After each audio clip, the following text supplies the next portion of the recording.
اس شادی سے جان چھڑانے کا بس ایک ہی راستہ ہے۔ ہمنا جو بچپن سے نانا نانی کی لاڈلی تھی، شادی اسے گلے کا پھندا لگ رہی تھی۔ تبھی بارات سے پہلے اس نے لڑکے والوں کے سامنے پاگل پن کا ایسا ناٹک کیا کہ وہ لوگ کانوں کو ہاتھ لگاتے واپس لوٹ گئے۔ آپ کی بیٹی کا ذہنی توازن واقعی ٹھیک نہیں ہے، یہ شادی کی ذمہ داری نہیں اٹھا پائے گی۔ گھر والوں کو یقین دلانے کے لیے اس نے اپنی ڈاکٹر دوست کو بھی پیسے دے کر خرید لیا۔ وہ سب کو بے وقوف بنا گئی، مگر میران سکندر اس کی رگ رگ سے واقف تھا۔ داجی، میں ہمنا کو اپنے نکاح میں لینے کے لیے تیار ہوں۔ اس کے اعلان پر گھر میں خوشی کی لہر دوڑ گئی، لیکن ایک شرط پر۔ ہمنا کو نکاح سے پہلے اس بات کا پتہ نہیں چلنا چاہیے۔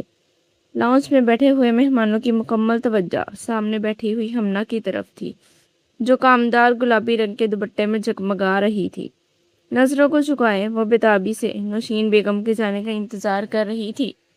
یہ لوگ نوشین بیگم کے دور کے رشتہ دار تھے جو اس کا رشتہ دیکھنے کی غرض سے آئے تھے، اور بعد میں انکار کی کوئی گنجائش نہیں تھی۔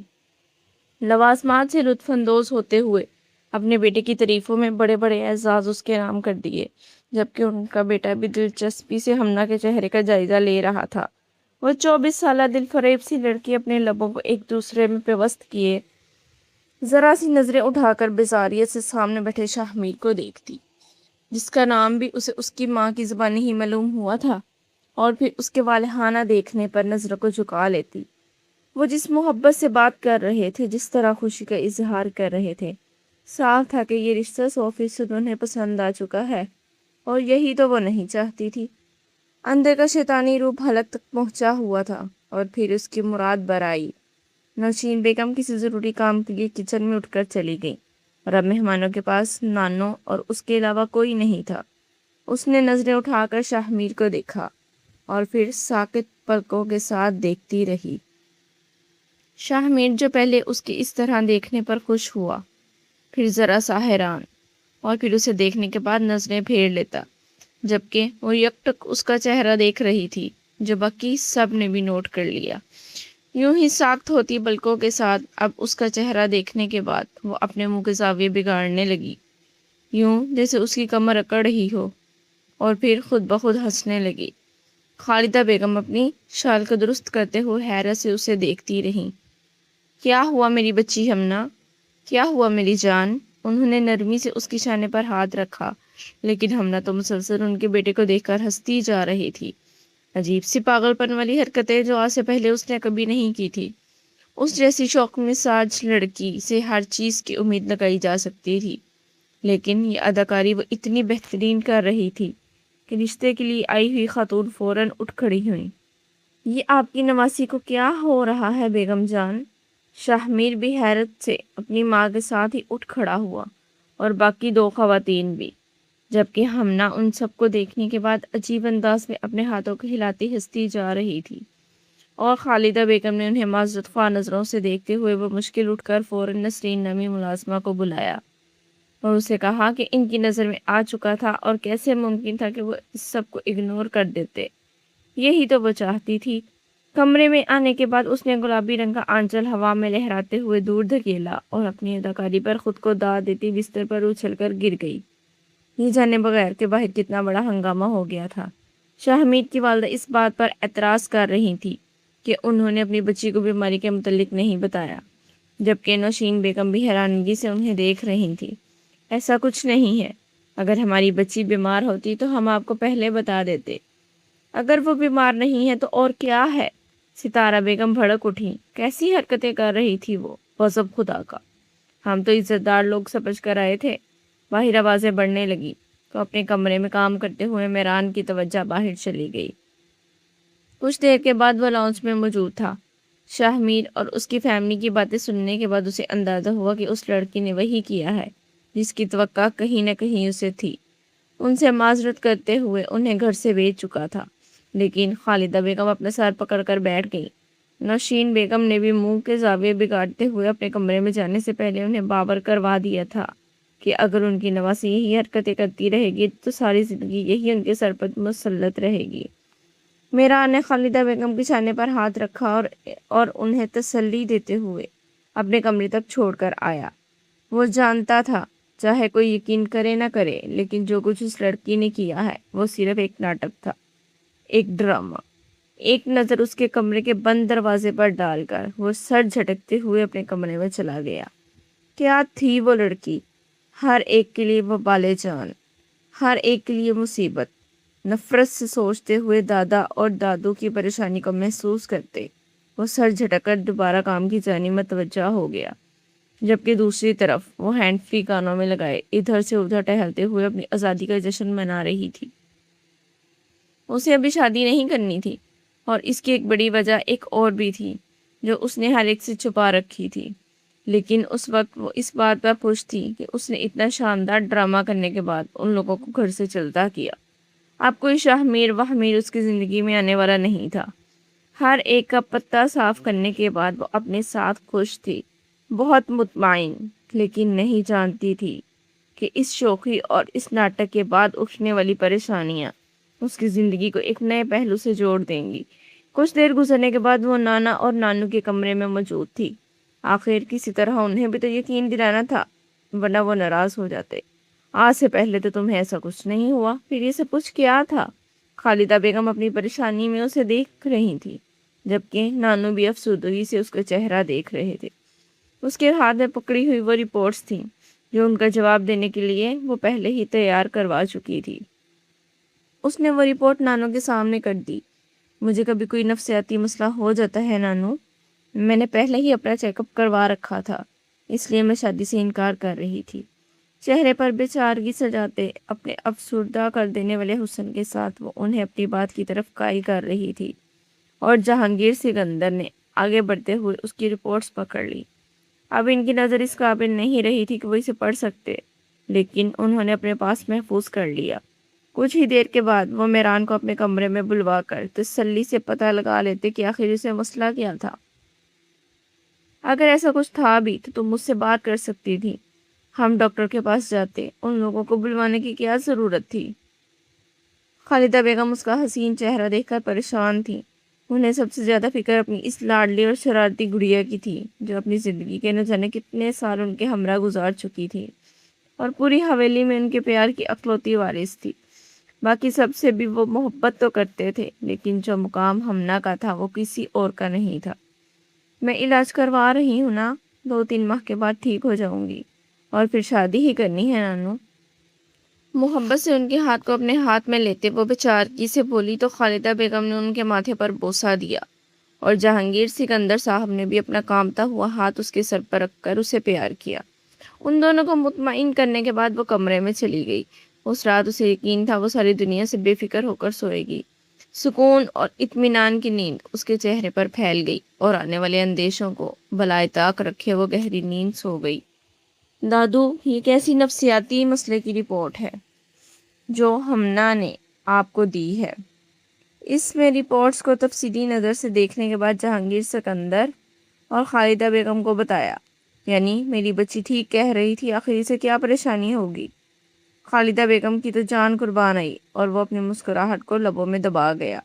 اب وہ انہیں کیا بتاتا کہ ان کی لاڈلی فیک رپورٹس تیار کروا کر انہیں تو دھوکہ دے سکتی تھی، لیکن میران سکندر کو نہیں۔ اگر وہ کہہ رہی ہے کہ 2-3 ماہ کے علاج سے وہ ٹھیک ہو جائے گی تو اس میں کیا حرج ہے؟ دکھ آزمائش ہوتے ہیں، صبر رکھیں۔ وہ جہانگیر صاحب کے پہلو میں بیٹھا تھا، ان کے گرے ہوئے شانوں اور چہرے پر پھیلی ہوئی پریشانی کو زیر غور لاتے ہوئے وہ معاملے کی نزاکت کو سمجھ رہا تھا۔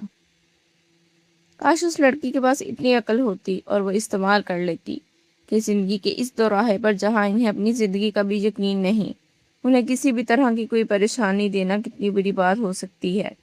اسے کوئی فکر نہیں تھی، اسے کسی کے احسانات کا خیال نہیں تھا، اور اسی بات سے تو میران سکندر کو نفرت تھی کہ وہ ہمیشہ سے صرف اپنے بارے میں سوچتی ہے، خود سے منسلک رشتے چاہے بھاڑ میں چلے جائیں۔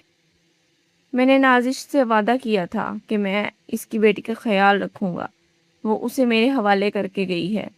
انہوں نے محبت سے اپنی مرحومہ بیٹی کا تذکرہ کیا، جس کے گزر جانے کے بعد اس کے شوہر نے دوسری شادی کر کے خود کو اور اپنی فیملی کو بیرون ملک سیٹل کر لیا، لیکن اپنی بیٹی کو ہمیشہ کے لیے بھول گیا۔ سو وہ اسے نازش کی طرح ہی پال رہے تھے۔ دادا جان، آپ نے کسی طرح کی بھی کمی نہیں چھوڑی، انشاءاللہ جو مقدر میں ہوگا بہت جلد ہو جائے گا۔ آپ بے فکر رہیں اور اپنی صحت کا خیال رکھیں۔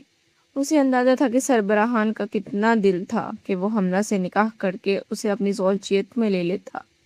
گھر کی بات گھر میں رہ جاتی۔ وہ ہرگز نہیں چاہتے تھے حمنہ یہاں سے رخصت ہو کر چلی جاتی، لیکن اس شخص نے آج سے 1.5 سال پہلے انکار کرتے ہوئے انہیں کہہ دیا کہ وہ حمنہ سے شادی نہیں کرے گا۔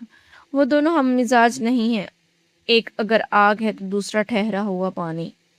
اس نے حمنہ کو ریجیکٹ کر دیا اور تب سے ہی حمنہ اور اس کے درمیان کوئی خاص انڈرسٹینڈنگ نہیں تھی۔ اس بات کو انا کا مسئلہ بناتے ہوئے وہ لڑکی ہر تعلق کو ختم کرتی اس کی جانب سے اس طرح غافل ہوئی کہ اس حویلی میں اس کے لیے ہر ایک اہم تھا سوائے میران سکندر کے، اور میران وہ شخص تھا جسے صرف اپنی ذات اور اپنی کامیابی سے واسطہ تھا۔ لیکن اتنی بات ضرور تھی کہ وہ اس لڑکی کی شوخی، اس کے ڈرامے، ہر ایک چیز کو باریک بینی سے نوٹ کرتا اور ان ساری باتوں کو بخوبی سمجھتا تھا۔ وہ کسی کو بھی پاگل بنا سکتی تھی لیکن میران سکندر کو نہیں۔ اس کی عادت کیا ہے، اس کی شوخیاں، ان سب چیزوں سے وہ بخوبی واقف تھا۔ کاش تم انکار نہ کرتے، کاش تم میرا مان رکھ لیتے میران۔ جہانگیر صاحب نے اسی بات کا تذکرہ کیا جس کے متعلق وہ خود سوچ رہا تھا۔ میں آپ کو بعد میں شرمندہ نہیں کرنا چاہتا۔ آپ جانتے ہیں کہ آپ کی نواسی کے مزاج میرے مزاج سے نہیں ملتے۔ اس نے بہت شائستگی سے جواز پیش کیا۔ کون سی مزاج؟ وہ تمہاری پھپھو کی بیٹی ہے، تم اس کے ماموں کے بیٹے ہو۔ ایک ہی جگہ پر تربیت ہوئی ہے تمہاری اور نشین بیٹی کو بھی کوئی اعتراض نہیں تھا۔ مجھے تو تمہارے انکار کی وجہ سمجھ نہیں آتی۔ خالدہ بیگم خاموشی سے ان کی باتیں سن رہی تھی اور جہانگیر صاحب اس سے ضد لگائے ہوئے تھے۔ وہ سر گرا کر کسی گہری سوچ میں گم تھا۔ وہ جانتا تھا اپنی طرف سے تو اس نے ایک ناٹک کیا ہے، لیکن اپنے پیچھے اس نے ایک ایسا بہتان لگا دیا ہے جو اس کے مستقبل کو تباہ و برباد کر کے رکھ دے گا۔ یہ بات صرف گھر تک محدود نہیں رہے گی۔ شاہ میر اور اس کی فیملی جہاں بھی جائیں گے وہ اس بات کا تذکرہ کریں گے، بلکہ آنے والا ہر شخص اس میں اپنے کیڑے نکالنے بیٹھ جائے گا۔ وہ لڑکی اپنے ساتھ بہت غلط کر رہی تھی۔ اس کی وجہ سے گھر کے سربراہان کس قدر پریشان تھے۔ ایک بار اس کے متعلق سوچ کر تو دیکھو۔ وہ عمر میں تم سے چھوٹی ہے لیکن تم سے زیادہ اسے کوئی نہیں سمجھ سکتا۔ جہانگیر صاحب ملتجی ہوئے۔ اس نے سر اٹھا کر ان دونوں کے چہرے کو دیکھا۔ وہ کبھی بھی کسی کی باتوں میں آ کر اپنی زندگی کا فیصلہ لینے والا نہیں تھا۔ ایموشنل بلیک میلنگ اسے ہمیشہ سے زہر لگتی، لیکن نہ جانے کیوں اس روز وہ کچھ دیر سر جھکائے بیٹھا رہا، اور جس وقت سر اٹھایا اس کا فیصلہ بدل چکا تھا۔ میں آپ کی نواسی سے نکاح کروں گا، لیکن میری ایک شرط ہے۔ اس کی آواز نے کمرے میں موجود نفوس کو لمحے بھر کے لیے ساکت کر دیا، اور پھر ان کے بوڑھے چہروں پر ایک خوشگوار سی لہر دوڑ گئی۔ چمکتی ہوئی آنکھوں کے ساتھ انہوں نے اپنے خوبرو شہزادے کو دیکھا جو حویلی کا ہونے والا سربراہ تھا، ان کے بڑے بیٹے جاوید سکندر کی بڑی اولاد۔ تمہاری ہر شرط قبول ہے، بتاؤ کیا چاہتے ہو تو؟ ان کے لہجے سے خوشی ٹپک رہی تھی۔ انہیں اس سے بڑھ کر اور کیا چاہیے تھا؟ وہ تو ہر شرط کو آنکھیں بند کر کے مان لیتے۔ ان کے لیے اتنا ہی کافی تھا کہ میران رضامند ہو گیا۔ آپ اس معاملے کو اپنے نواسے سے مخفی رکھیں گے؟ اسے اندازہ تھا اگر وہ یہ سنے گی کہ میران نکاح کے لیے رضامند ہوا ہے تو وہ ضرور انکار کر دے گی، لیکن ایسا کیسے ہو سکتا ہے کہ اس کی رضامندی کے بغیر یہ فیصلہ کر دیا جائے؟ جہانگیر صاحب کو عجیب لگا۔ آپ جانتے ہیں یہ سب کچھ آپ اس کی زندگی کو بہترین بنانے کے لیے ہی کر رہے ہیں۔ اگر اسے انکار کرنا ہوا تو عین نکاح کے وقت انکار کر دے گی۔ اپنا شرط نامہ اس نے ان کے سامنے رکھ دیا تھا۔ اگر وہ اسے تسلیم کر لیتے تو اس لڑکی کو اپنی زندگی میں شامل کرنے کے اسے کوئی قباحت محسوس نہیں ہوتی۔ اگلی صبح اس لڑکی کو غافل رکھنے کے بعد سربراہان کے درمیان ایک زبردست سی میٹنگ ہوئی۔ جاوید صاحب اپنے بیٹے کے فیصلے پر حیران تھے۔ کچھ عرصہ قبل اس نے خود ہی انکار کیا تھا اور اب وہ خود اقرار کر رہا تھا، جبکہ نوشین بیگم کو کوئی اعتراض نہیں تھا۔ وہ خوبصورت بھی تھی، سلجھی ہوئی بھی، اور سب سے بڑی بات کہ اس گھر میں ہمیشہ ان سے دب کر رہی۔ کسی نہ کسی کو تو میران کی زندگی میں آنا تھا۔ اگر وہ لڑکی ہی تھی تو وہ رضامند تھی۔ گھر کے سربراہان نے فائنل کر لیا۔ وہ جلد سے جلد اس نکاح کی تیاری کریں گے، اور میران کی خواہش کے مطابق نکاح کے ساتھ ساتھ رخصتی کو بھی لازمی قرار دیا گیا، کیونکہ وہ نہیں چاہتا تھا کہ یہ رشتہ تاخیر کا شکار ہو۔ نہ جانے اس نے کیا سوچ کر فیصلہ کیا۔ اتنا آسان نہیں تھا اس لڑکی کو اپنی زندگی میں شامل کرنا۔ خود کو قائل کر لیا، اب اس کے پیچھے وجہ کیا تھی اس بات سے ہر کوئی واقف نہیں تھا، صرف وہ جانتا تھا اور اس کا دل جانتا تھا۔ تاہم جس شام اسے خالدہ بیگم نے بتایا کہ اس کے رشتے کے لیے آنے والوں نے رضامندی دے دی ہے، انہوں نے شاہ میر کا تذکرہ نہیں کیا، بس اسے یہی باور کروایا کہ وہ کسی اور رشتے کے متعلق بات کر رہے ہیں، کیونکہ رات وہ انہیں رپورٹس دکھانے کے بعد کہہ چکی تھی اگر آپ اس سب کے باوجود بھی رشتے والے اقرار کریں تو اس کی طرف سے ہاں ہے، اسے کوئی اعتراض نہیں ہوگا شادی کرنے میں، اور اپنی زبان سے پھر کر وہ اب انکار تو نہیں کر سکتی تھی۔ ان کی بات سنتے ہوئے اسے اچھا خاصا جھٹکا لگا۔ کب؟ کیا مطلب نانو؟ لیکن وہ چونکتی ہوئے اچھا خاصا حیران ہوئی۔ اس کے لڑکھڑاتے ہوئے چہرے کو چونک کر دیکھتی وہ بس اس کا چہرہ دیکھتی رہی۔ میں تمہارا کوئی بھی جواز قبول نہیں کروں گی ہمنا، تمہاری بیماری کے باوجود اگر کوئی رضامند ہے تو تمہیں بھی کوئی اعتراض نہیں ہونا چاہیے، اتنا تو یقین کر سکتی ہو نا ہم پر۔ خالدہ بیگم نے پہلی بار اس کے ساتھ سخت لہجے میں بات کی تھی، اور نہ چاہتے ہوئے بھی اس نے خاموشی اختیار کر لی۔ مایوسی سے گردن گرائے وہ اپنی ہاتھوں کی انگلیوں کو ایک دوسرے میں وصل کیے بیٹھی رہی۔ اس نے کچھ اور سوچا تھا، لیکن زندگی کسی اور طرح سے آغاز کرنے والی تھی۔ اس نے سوچا کہ وہ جو کچھ چاہے گی وہی ہوگا، لیکن ہر بار ایسا نہیں ہوتا۔ گھر بھر میں یہ بات پھیل چکی تھی کہ اس کا رشتہ ہو گیا ہے، اور اسے اس بات میں کوئی خاص دلچسپی نہیں تھی کہ وہ پوچھتی کہ لڑکا کون ہے، کیا کرتا ہے، بس اسے یہی بتایا گیا تقریباً 2 سے 3 ہفتوں کے بعد اس کا نکاح ہوگا اور اسے اس حویلی سے چلے جانا ہے۔ وہ ہمیشہ بے ماں باپ کی بچی ہونے کے باوجود بھی اس نے تمام محبتوں کو سمیٹا، اسے لاڈ اور محبت سے پالا گیا۔ خالدہ بیگم جان مارتی تھی اس پر۔ جہانگیر صاحب اس کے لیے ایک مہربان باپ سے بڑھ کر تھے۔ جاوید صاحب نے بھی اسے ہمیشہ نمرہ کی طرح سمجھا۔ نوشین بیگم کبھی کبھار غصہ کر لیا کرتی تھی، لیکن زیادہ تر تو وہ بھی اسے اگنور ہی کرتی رہتی۔ اس گھر میں چہکتے ہوئے شوخی سے منڈلا کر وہ اپنی زندگی جینے کا فن جانتی تھی۔ اس کے نانو کی 3 اولادیں تھیں، ایک اس کی ماں، 2 ماموں۔ دوسرا ماموں اپنی فیملی کے ساتھ دوسرے شہر میں آباد تھا۔ اس کے 2 بیٹے تھے، حمزہ اور سہیل، اور دونوں ہی جڑواں اور عمر میں اس سے کافی چھوٹے تھے۔ سو آخر میں ایک میران سکندر ہی بچتا جو عمر میں اس سے کچھ بڑا تھا۔ اس نے اپنے کمرے سے نکلنا بند کر دیا۔ خالدہ بیگم نے اس سے کہہ دیا کہ ساری ذمہ داریاں اور ساری تیاریاں نوشین بیگم خود ہی سنبھال لیں، اسے کوئی اعتراض نہیں ہوگا۔ ایک افسردگی اس کے پورے وجود کو اپنی لپیٹ میں لیے ہوئے تھی۔ اس روز وہ شاپنگ پر تھے جب وہ کمرے سے باہر آئی اور سیڑھیاں اترتے ہوئے لڑکھڑا کر گری، اس سے پہلے کہ منہ کے بل نیچے جا گرتی، جب سامنے آتے ہوئے شخص نے تیزی سے اس کی کمر میں ہاتھ ڈال کر اسے کھینچ لیا۔ آنکھیں بند کیے وہ خوف سے تھر تھر کانپتی رہ گئی۔ کچھ دیر بعد اس نے اپنی بڑی بڑی آنکھیں کھول کر نیچے دیکھا۔ وہ گرنے سے بچ چکی تھی، لیکن ہوا میں جھول رہی تھی، اور پھر اپنی کمر کے ارد گرد موجود گرفت، اور پھر گردن موڑ کر اس نے میران سکندر کو دیکھا۔ رشتہ ہونے کی اتنی بھی کیا خوشی کہ گرنے مرنے تک کام آ گیا۔ جاذبیت سے اس کا چہرہ دیکھتے ہوئے وہ سنجیدہ انداز میں اسے ٹونٹ کر رہا تھا، جبکہ کچھ دیر ناسمجھی سے اسے دیکھتی رہی، اور پھر اس کے بعد کا مفہوم اور اپنی پوزیشن کو محسوس کرتے ہوئے وہ جلدی سے دور ہوئی۔ دانت پیس کر اس نے اپنی آنکھوں کو مزید بڑا کرتے ہوئے میران کی طرف دیکھا۔ آپ کو اس سے کیا فرق پڑتا ہے، میرا رشتہ ہو یا میں مر جاؤں؟ دونوں صورتوں میں آپ کو فرق نہیں پڑنا چاہیے۔ وہ آج بھی ویسے ہی تھے، انتہا کے مغرور اور بدزبان۔ میران نے بدمزگی سے پہلو بدلا۔ کم سے کم اب تمہیں اپنے اندر بدلاؤ لانا چاہیے۔ کسی کی بیوی بننے جا رہی ہو تو اپنے سینے پر بازو لپیٹے وہ لبوں کا کونا کھینچ کر مسکراتے ہوئے دیکھ رہا تھا، لیکن اس کی مسکراہٹ میں کوئی نرمی نہیں تھی، اور وہ اس کے طنز پر سلگ کر رہ گئی۔ جس کی بیوی بننے جا رہی ہوں آپ سے زیادہ جانتا ہے مجھے، اور میرے ساتھ بہت خوش ہے، اس لیے آپ بے فکر رہیں تو یہی بہتر ہے۔ وہ جو کبھی اس کے سامنے سر اٹھا کر بات نہیں کر سکتی تھی، جو اس کی موجودگی سے گھبرا کر اپنے کمرے میں چھپ جاتی تھی، آج تربتر اسے جواب دے رہی تھی، شاید یہ سمجھتے ہوئے کہ وہ حویلی سے جانے والی ہے، یا پھر جب سے میران نے اسے مسترد کیا تھا وہ بات اس کے حواسوں پر اس قدر سوار ہوئی کہ وہ اسے انا دکھاتے ہوئے اس کے سامنے کسی اور کا ہو کر اس کی ضد توڑنا چاہتی تھی۔ اسے بتانا چاہتی تھی کہ اس کی زندگی میں میران سکندر کا اقرار اور انکار دونوں چیزیں ہی حیثیت نہیں رکھتی۔ میران نے لمحے بھر میں اس کے بازو سے دبوچ کر اسے اپنے قریب کیا اور بالوں کا ریشمی جوڑا گراتے ہوئے اس کی کمر پر بکھیر گیا۔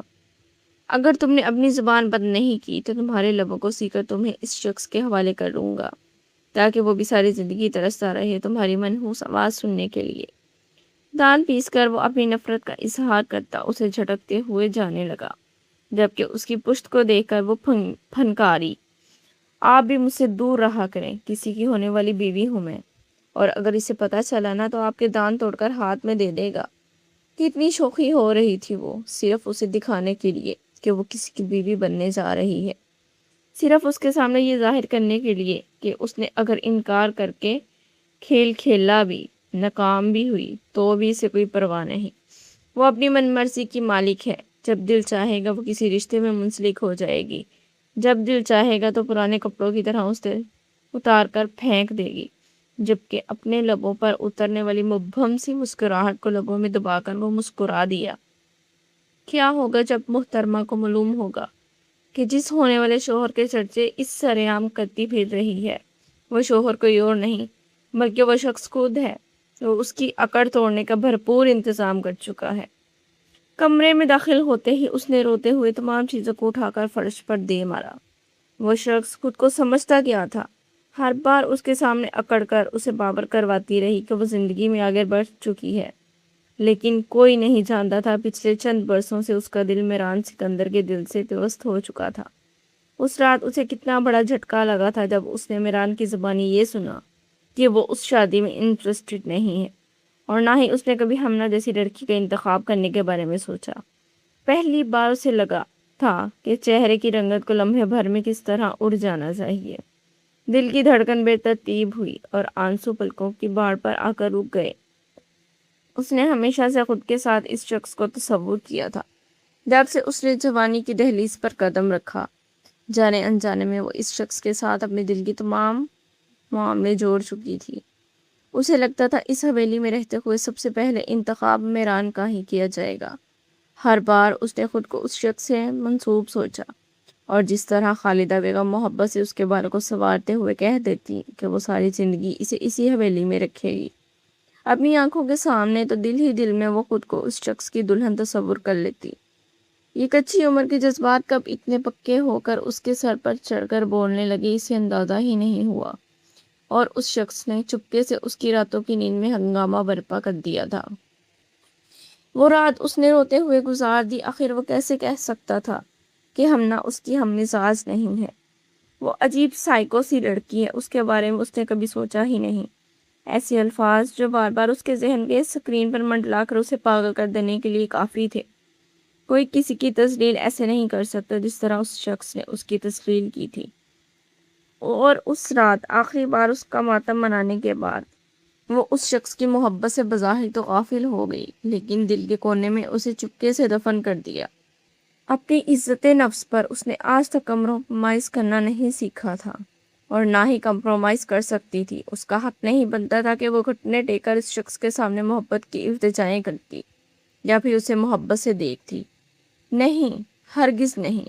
اس نے خود سے ہی دوسرے روز کہہ دیا کہ آج کے بعد اسے میران کے ساتھ نہ جوڑا جائے۔ اگر وہ شخص رضامند نہیں ہے تو رضامندی اس کی طرف سے بھی نہیں۔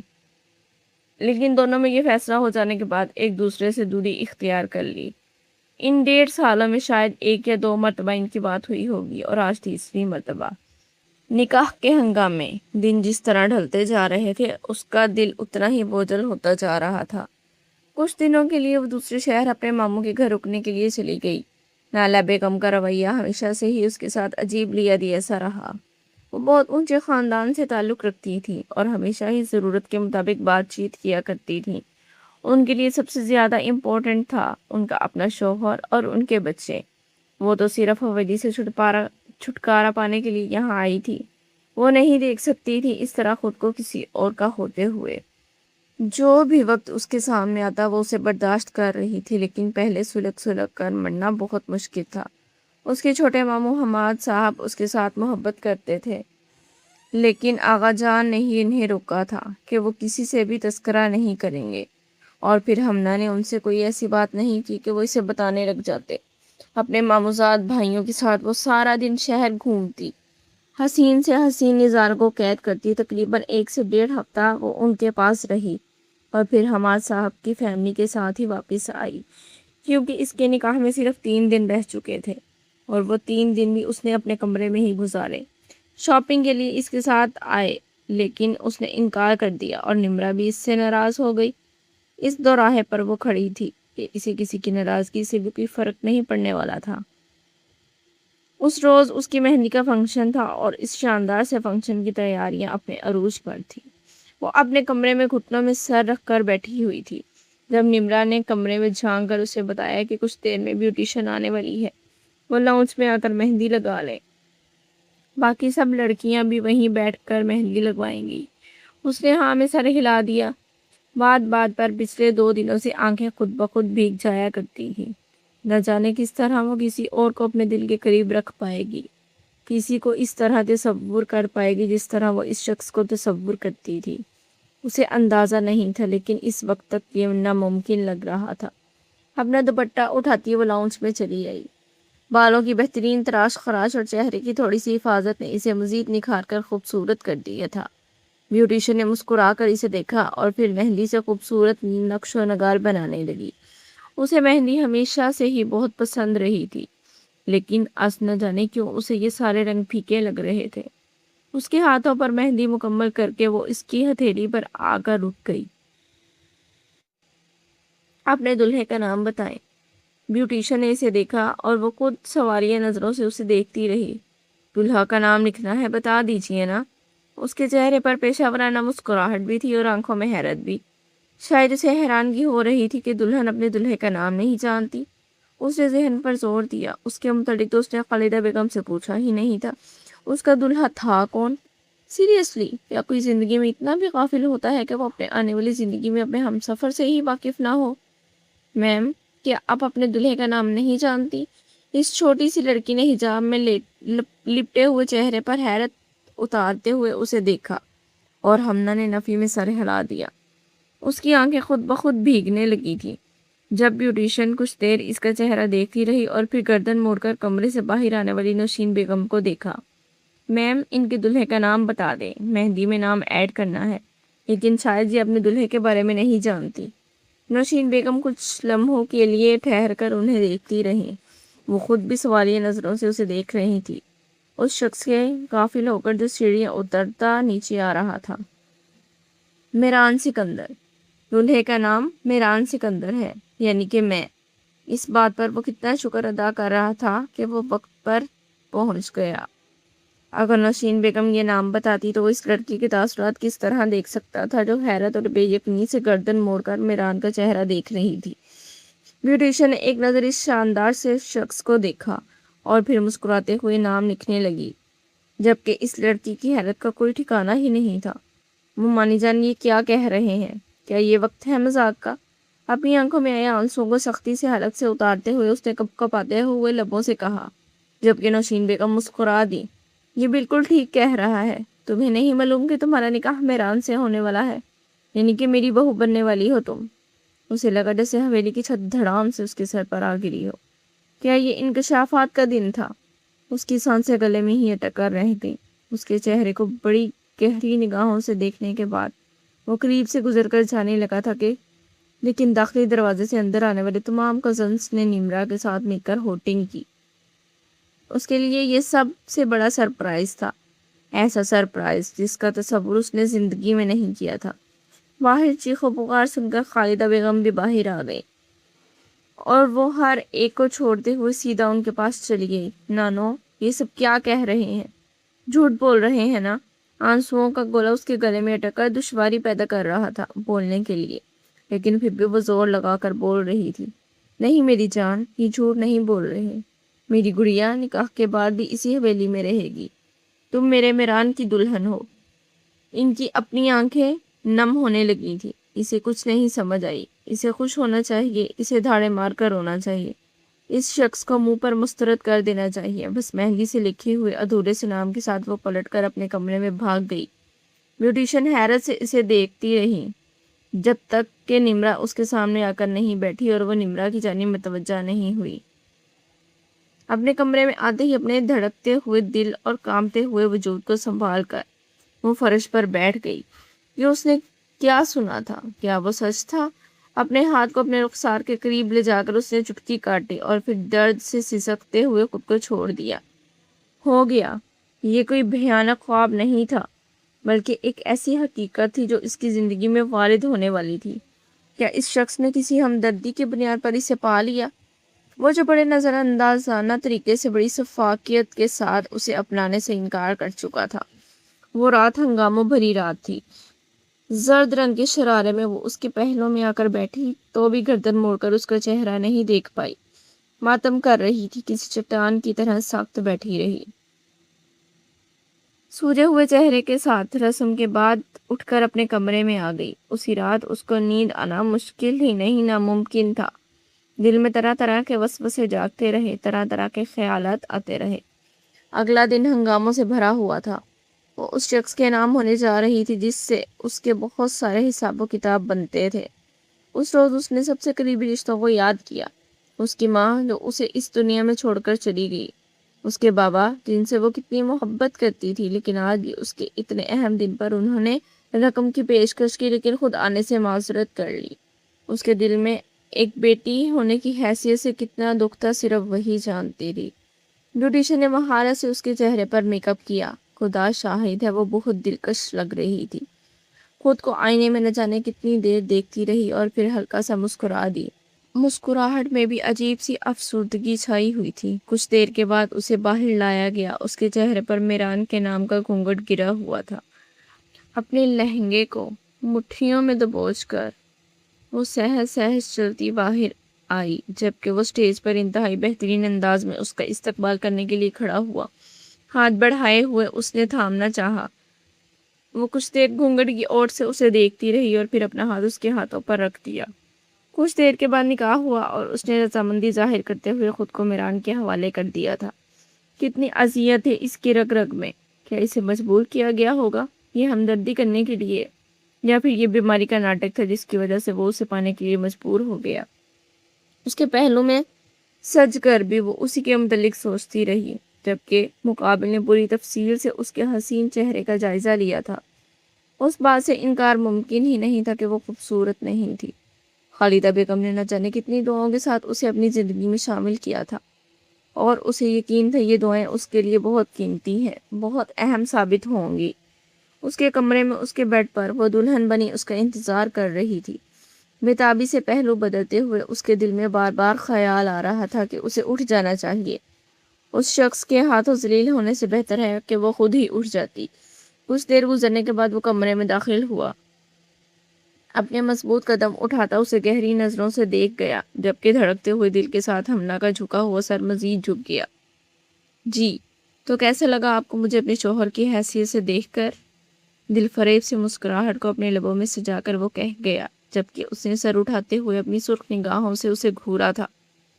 صرف اپنی تسلیل کر رہی ہے، صرف میرا مذاق اڑایا ہے آپ نے، اور کیا؟ وہ عجیب سے ٹوٹے ہوئے لہجے میں بات کر رہی تھی۔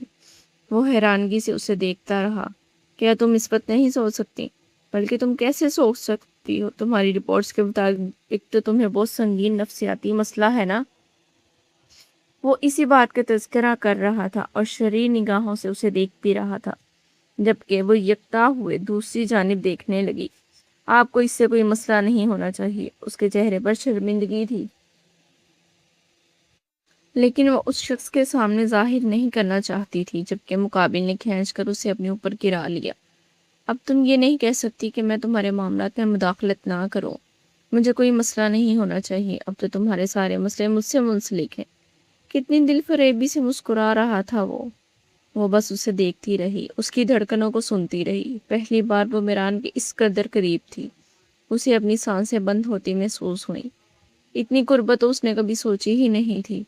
تمہیں جتنی لڑائی کرنی ہے کر لو، جتنا چیخنا چلانا ہے چلا لو، میں برا نہیں ماننے والا کیونکہ ہم پاگلوں کی باتوں کا برا نہیں منایا کرتے۔ وہ اسے تپا رہا تھا اور وہ اپنے وجود کو کھینچتے ہوئے اس سے دور ہو گئی۔ آخر مسئلہ کیا ہے آپ کا؟ نہیں کرنی تھی مجھے شادی، میں نے کہہ دیا، بس بات ختم۔ تو پھر کس سے شادی کرنی تھی آپ کو؟ وہ اسے جانچتی ہوئی نگاہوں سے گھورتا رہ گیا۔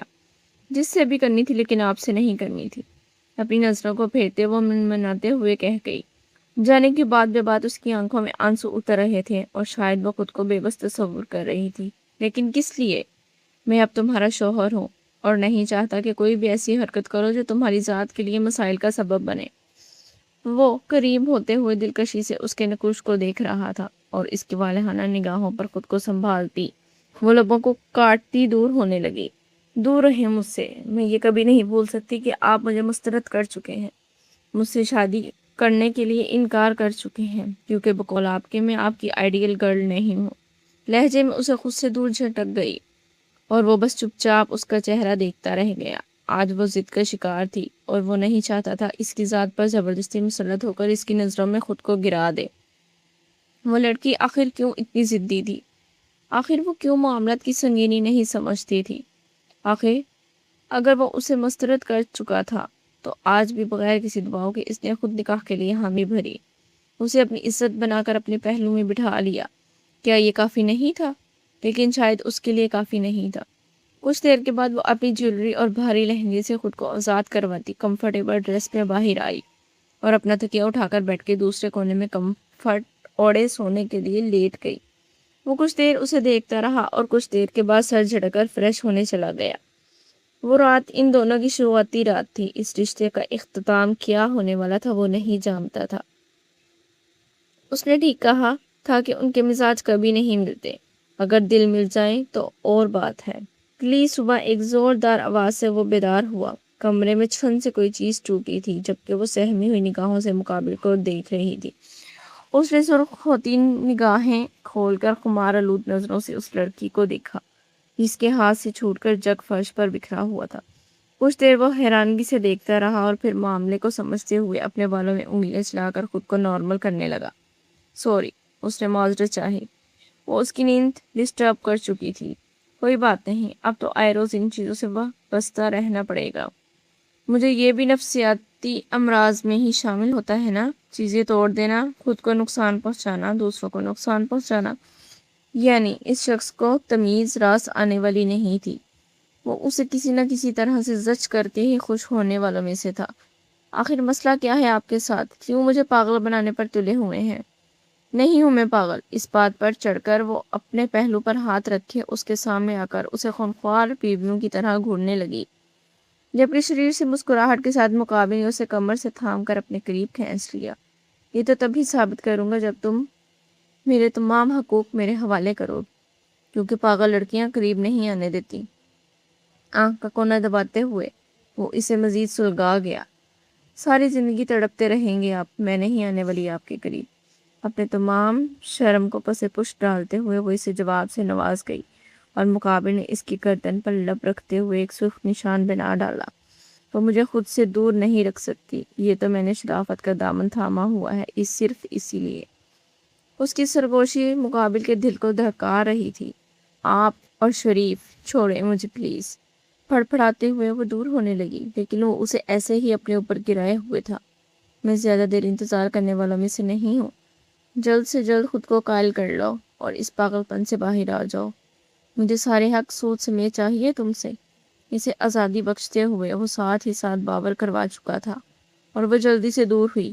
اپنے دوپٹے کو سنبھالتی ایک نظر اسے دیکھنے کے بعد کمرے سے نکل گئی اور وہ اس کے فرار ہونے پر کھل کر ہنس پڑا۔ وہ چلبلی سی تھی، شوق تھی، اس کے مزاج کے مطابق نہیں تھی، لیکن اسے اتنا اندازہ تھا کہ اس کی زندگی میں رنگ بھرنے کے لیے بنائی گئی ہے۔ وہ اس کی بے رنگ زندگی کو رنگوں سے مزین کر کے اسے کھلکھلا کر ہنسنے پر مجبور کر دے گی۔ اور جو لڑکی شوق اور شریر ہو وہ اپنے شوہر کو مجبور کر دیتی ہے کہ وہ اس سے محبت نہیں بلکہ عشق کا نشانہ بنائے۔ اور اب اسے ہر صورت میران سکندر کی محبت، عشق اور جنون سے وابستہ ہونا تھا، چاہے جتنی بھی فرار کی التجائیں کر لیتی۔ گھر والوں کے سامنے انہوں نے کسی بھی بات کی ہوا نہیں لگنے دی۔ اپنے اندر کے معاملات انہوں نے ہمیشہ اندر تک محدود رکھے اور باہر ایک دوسرے کے ساتھ یوں پیش آتے جیسے وہ آئیڈیل کپل بن چکے ہوں۔ ایک دوسرے کی کیئر کرتے، مسکرا کر بات کرتے، اور وہ تو اس لڑکی کی اداکاری پر اش اش کر اٹھتا، جبکہ دوسری جانب وہ میران کو ہسبینڈ پا کر ہی غش کھاتی رہ جاتی، اور کمرے میں آنے کے بعد ایک دوسرے کے مد مقابل آ کر کھڑے ہو جاتے۔ جتنے بڑے اداکار ہیں آپ، پاگل مجھے کہتے ہیں، اور اداکاری اپنی ختم نہیں ہوتی۔ اور وہ چپ چاپ اسے کلائی سے تھام کر دیوار سے لگا دیتا۔ ابھی آپ نے دیکھا ہی کیا ہے، جس طرح وہ رومانٹک نگاہوں سے دیکھتے ہوئے بات کرتی ہیں، دل چاہتا ہے کہ وہیں پر ہی وہ جھک کر شرارت کرنے لگا، اور اس کے سینے پر ہاتھ رکھتے ہوئے ہمنا نے اسے دور دھکیل دیا۔ پلیز۔ اس کے جذبات ابھر کر اسے بے بس کر رہے تھے، لیکن وہ تھی کہ اسے قریب آنے ہی نہیں دے رہی تھی۔ سختی سے اس کے ہاتھ کو پشت پر لگاتے ہوئے اس کی آنکھوں میں دیکھتا رہا۔ آخر کیا مسئلہ ہے تمہیں؟ جب بھی تمہارے قریب آنے لگتا ہوں تو ٹھکرا کر دور کر دیتی ہو۔ وہ ڈائریکٹ اس کی آنکھوں میں دیکھ رہا تھا، جبکہ اس نے کسمکا کر اپنا ہاتھ چھڑانا چاہا۔ اب آپ کو اندازہ ہو رہا ہے کہ ٹھکرا جانے کی اذیت کیا ہوتی ہے۔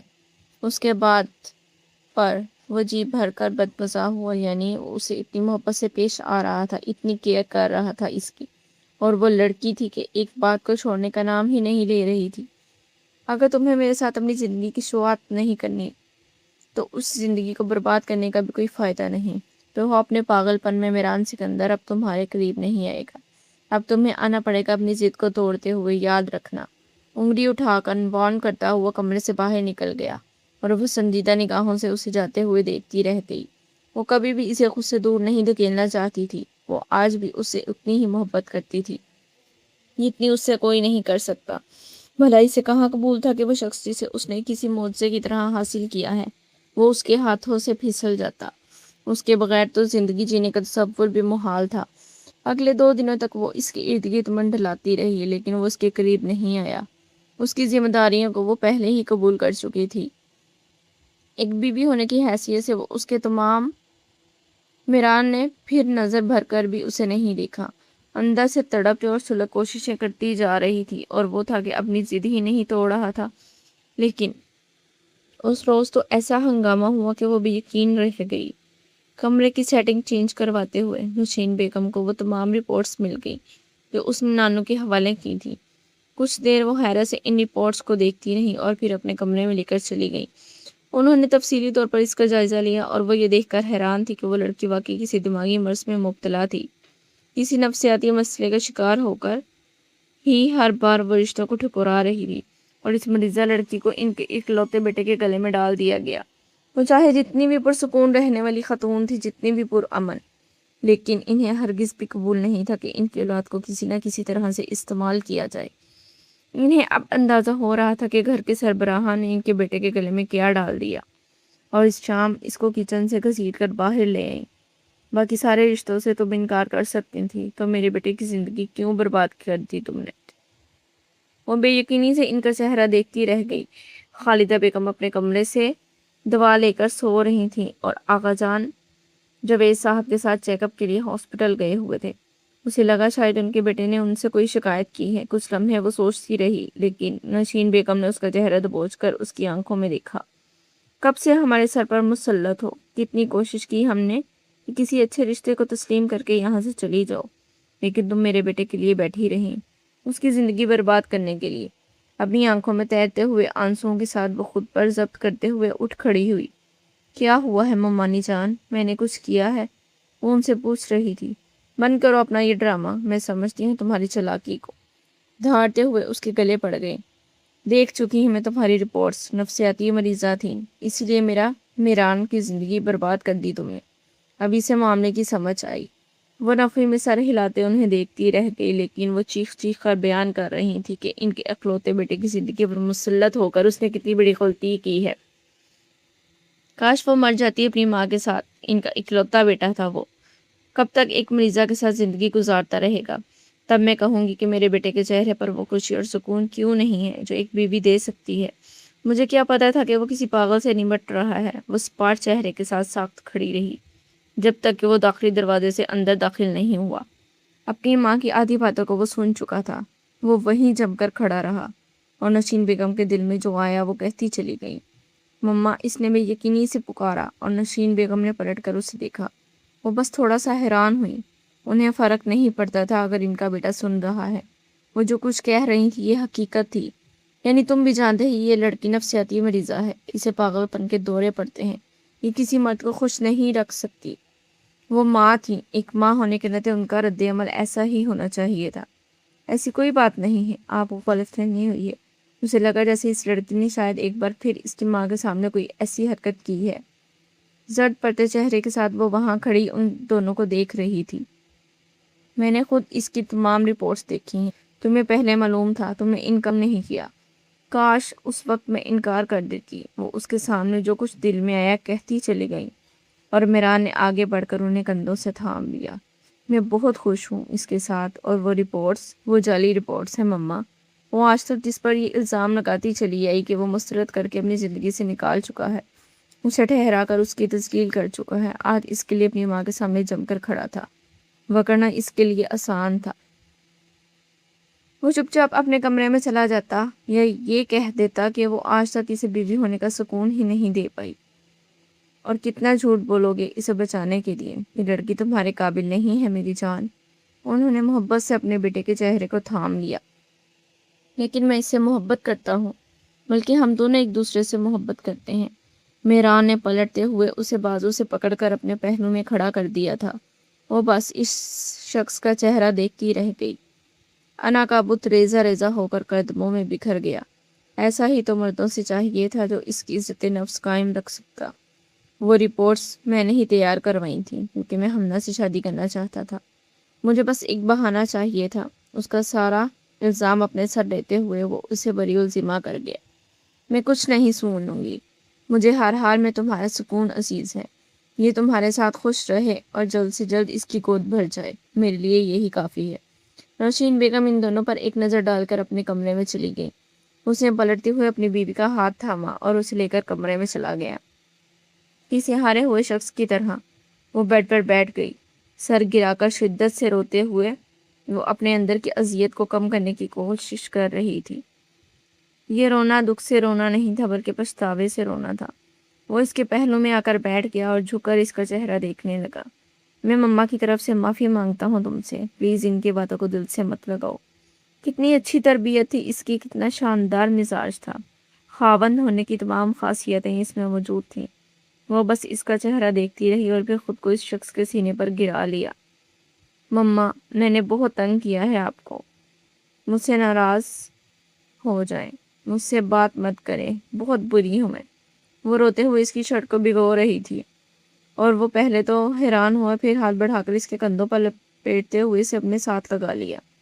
میں نہیں تمہیں سزا دے سکتا ہوں، نہ ہی تم سے نفرت کر سکتا ہوں۔ جانتی تو ہو نا، ایک دوسرے کی دل فریب سی خوشبو ان کے وجود پر اثر انداز ہو رہی تھی۔ وہ مانی جان نے کہا میں پاگل ہوں، آپ کے قابل نہیں ہوں۔ اسے یہ باتیں تکلیف دے رہی تھیں۔ ایک ماں ہونے کی حیثیت سے شاید انہیں اپنے بیٹے کے لیے یہ فیصلہ صحیح نہیں لگا۔ تم انہیں معاف کر دو پلیز، آپ مجھ سے معافی نہ مانگے۔ میں ان سے ناراض نہیں ہوں، میں بس ان کی باتوں پر غور کر رہی ہوں۔ وہ سر اٹھا کر اپنی بھیگی بھیگی آنکھوں سے اسے دیکھ کر بولی اور ایک مسکراہٹ کے ساتھ مقابل نے جھک کر اس کی پلکوں سے آنسوؤں کے شفاف قطرے چن لیے۔ تو پھر اس بات پر بھی غور کرو کہ وہ کہہ رہی تھی تمہیں انہیں اپنے بیٹے کا سکون چاہیے، وہ جلد سے جلد دادی بننے کی خواہش مند ہے۔ شریر سے مسکراہٹ کے ساتھ وہ کہہ دیا اور وہ سرخ چہرے کے ساتھ وہ سر جھکا گئی۔ یہ اس کی رضامندی تھی، اور رضامندی تھی اس محبت کو پانے کے لیے جو محبت صرف اس کا حق تھی۔ اس رات وہ خاص طور پر اس شخص کے لیے تیار ہوئی۔ مہرون کلر کی نائٹی میں اس کا وجود جگمگا رہا تھا۔ لمبے گاؤن کو ڈوریوں سے منسلک کر کے اس کی کمر پر باندھ دیا گیا تھا۔ بکھرے ہوئے بالوں کے ساتھ خود کو خوشبو میں لپیٹ کر وہ اس کا انتظار کر رہی تھی، اور جس وقت وہ کمرے میں داخل ہوا لمحے بھر کے لیے ساکت ہو گیا، اور پھر معاملے کی نوعیت کو سمجھتے ہوئے آگے بڑھ کر اس نے اس کے پاس کھڑی لڑکی کو محبت سے سمیٹ لیا۔ وہ اس وقت سوچ بھی نہیں سکتی تھی کہ وہ میران کے دل پر کون سی بجلی گرا رہی ہے۔ گاؤن کی ڈوریوں کو اپنی انگلیوں میں لپیٹ کر کھولتے ہوئے وہ اسے گاؤن سے آزاد کرا گیا، اور آنکھیں میچتے ہوئے وہ جیسے اس کی نظروں سے دور بھاگ جانا چاہتی تھی۔ آنکھیں کھولو، مجھے دیکھو۔ وہ جھک کر اس کا چہرہ دیکھتا ہوا سرگوشی کر گیا، اور لرزتی ہوئی پلکوں کو کھول کر ہمنا نے اس کی آنکھوں میں دیکھا اور پھر سر جھکا لیا۔ مجھے معاف کر دیں پلیز، مجھے ایسا نہیں کرنا چاہیے تھا، میرے لیے آپ سے بڑھ کر کچھ نہیں۔ وہ اقرار کرتے ہوئے اس کے سینے میں منہ چھپا گئی اور مقابل نے جھک کر اس کے لبوں سے الفاظ چن لیے تھے۔ وہ قطرہ قطرہ پگھلتا ہوا اس کے وجود میں اتر رہا تھا اور اس کی تمام محبتوں کو سمیٹتی ہوئی وہ لڑکی دل و جان سے اس پر فدا تھی۔ کمرے کا ماحول بہت خمار آلود تھا، خوشبو میں بکھر کر وہ دونوں ایک دوسرے سے منسلک ہوئے جا رہے تھے۔ میران نے جھکتے ہوئے اسے بازو میں بھرا اور پورے حق سے اپنے بستر پر لے کر آیا۔ آج سے تم صرف میری ہو، صرف میری، تم پر صرف میرا حق ہے، نہ ہی مجھے میرے حق سے محروم رکھا جا سکتا ہے اور نہ ہی میں خود سے تمہیں دور جانے دوں گا۔ اس کے نقوش پر دیوانہ وار لب شماتا ہوا وہ اسے اپنے جنون سے متعارف کروا رہا تھا۔